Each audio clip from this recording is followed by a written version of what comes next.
Yilan County probably has the greatest number of duck farms in Taiwan. One specialty produce from Yilan we often eat is smoked duck.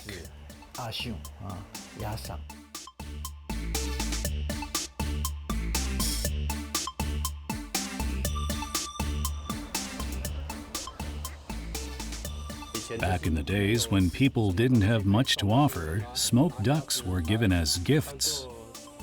Is that why it's called the gift of duck in Chinese? That's right.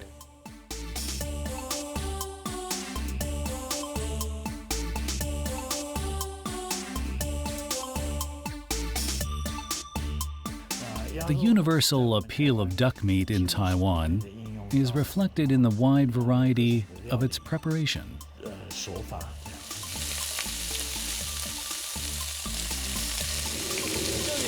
To you, as a chef, is there a month of the year when ducks taste their best? Around July and August.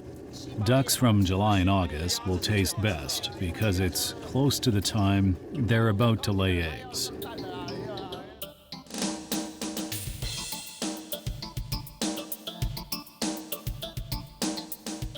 In early days, it was native Taiya ducks we reared. Female ducks were usually slaughtered after laying eggs. That is because they were not valued for their meat, with its tough skin and chewy texture. During the second phase, we changed to breeding mule ducks. They are very meaty, but a bit lacking in flavor. That's why we then introduced the Cherry Valley ducks from Britain.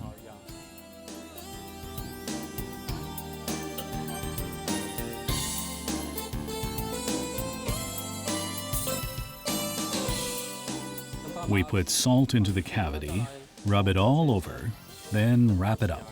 This is the first step to cure with salt. Yes, curing the meat. Then it's wrapped up and put in the freezer over 2 or 3 days before being taken out to thaw. This is to remove the excess salt. Our smoked duck is made by hanging it and roasting it over red-hot charcoals for 3 hours. Once its skin is roasted dry, it can absorb any introduced element, such as sugarcane smoke. The duck is further smoked with sugarcane for 3 to 4 hours. So, just for smoking, it needs to go through 2 processes. Yes, one through charcoal grill and the other through sugarcane smoke. Once the sugarcane smoke permeates the whole duck, it will take on the aroma and flavor of sugarcane. The taste is just out of this world.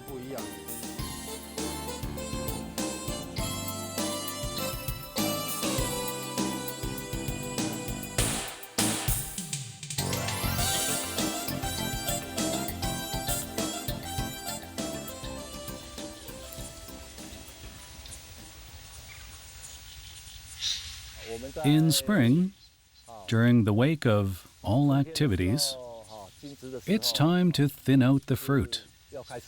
We would normally discard the first one. Look at the shape of this fruit. It's not well formed on this side. We'll also eliminate the bottom 2. In practice, we'd only keep the best of them. We still need to spend time to remove the Hengshan pears. Picking them off now without mercy, we can prevent them from stunting the growth of our top-graded pears.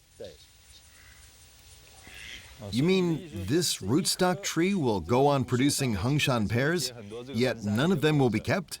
We'll pick them all off. Isn't that tough luck to be a surrogate mother and not be allowed to have your own children? Yep. So it's just there to be used? Yep. Very tragic. In early days of Taiwan, during my father's time, Hengshan pears were considered to be a rather upmarket fruit. And now, in the face of global competition, we've had to bring in better varieties through grafting. Consumers all go for the top grafted variety with its superior quality, and hence our traditional Hengshan pears have gone out of favor. That said, they still hold a valuable place, acting as surrogates.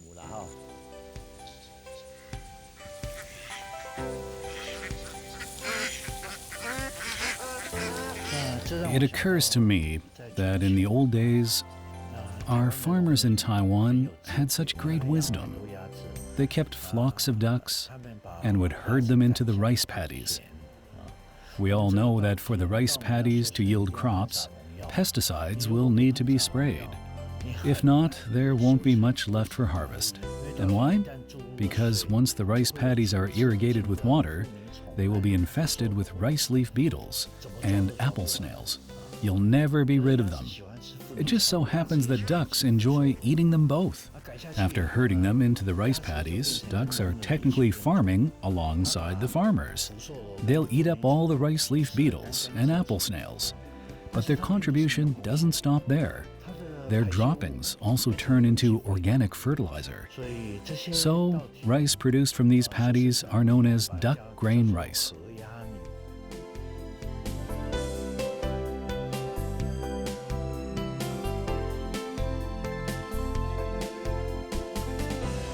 How long has your roast duck restaurant been in business? It was probably opened during my mom's time, between 30 and 40 years. What are you doing now? I've put in some marinade, so I am now smearing it all over and evenly inside the cavity. What is the spice? I bet it's top secret. Yes. Okay, so is it only known to you and your mother? So far, only to my dad. Only your dad knows? Not even you and your mother? Well, he just hasn't told me. What are you doing? Pumping air into the duck What for?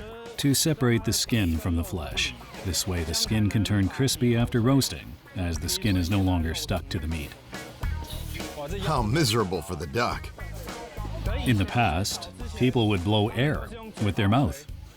They use their mouths? Yes, it's less hygienic. But with the advent of machines, the speed and hygiene have both been improved.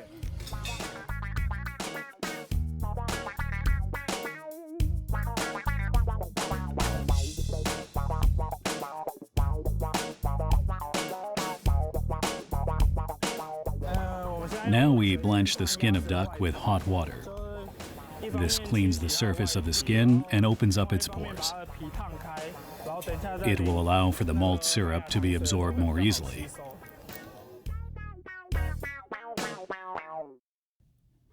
And now we drizzle on the malt syrup.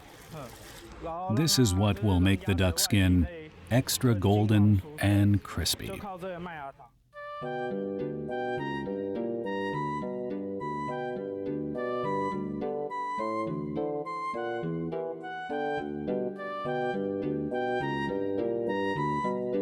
I see that you're slicing off the meat along with the skin. Yes, that's how we serve it. With Peking duck, it's just the skin. Yes, they methodically slice off the skin followed by the meat. It's a different way of working.